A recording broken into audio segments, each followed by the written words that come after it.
Bonsoir et bienvenue dans cette dernière partie de cette série vidéo où il était question pour nous de vous présenter l'application des logiques temporelles CTL et LTL, CTL Computational Tree Logic et Linear Temporal Logic pour le LTL. CTL est une logique temporelle qui permet de spécifier des propriétés sur les arbres de transition. Et sa syntaxe, la syntaxe qu'elle utilise sous la forme AG qui veut dire toujours, AF qui veut dire finalement, AX qui représente à l'état suivant et ainsi de suite, car elle a plusieurs règles ou bien opérateurs pour sa syntaxe. LTL quant à elle représente une logique temporelle qui permet de spécifier des propriétés sur les séquences de transition, c'est-à-dire les linéaires. Pour sa syntaxe, RAIG qui veut dire toujours est finalement X à l'état suivant et ainsi de suite. Et donc sans plus tarder, nous allons vous présenter comment nous avons appliqué ces logiques-là et sur quel algorithme.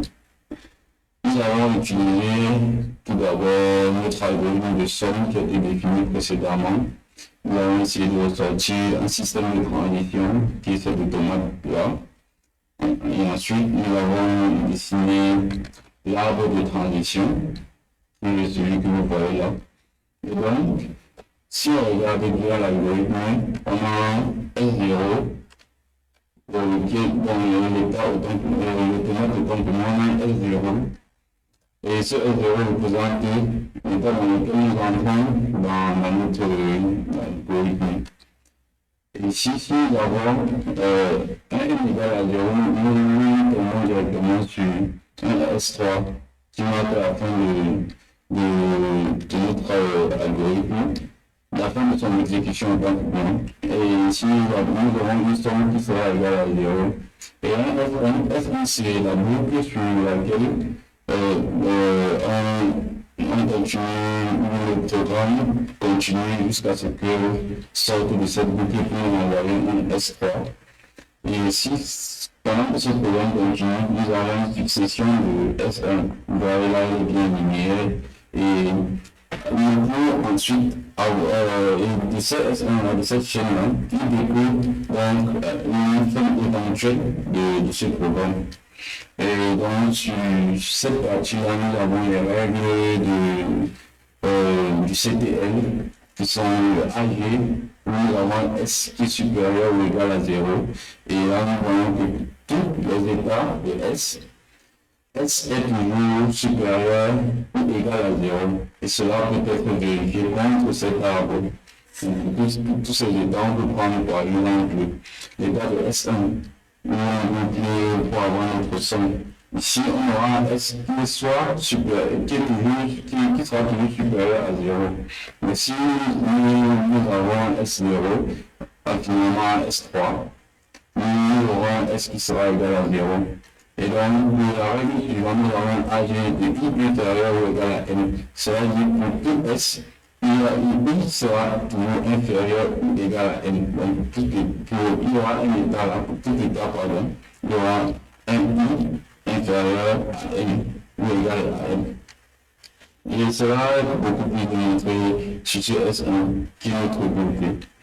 Et donc, un F avec un S égal à S de 1 et N, ce qui veut dire qu'il existe un état où S sera égal à la somme des entiers de 1 à N.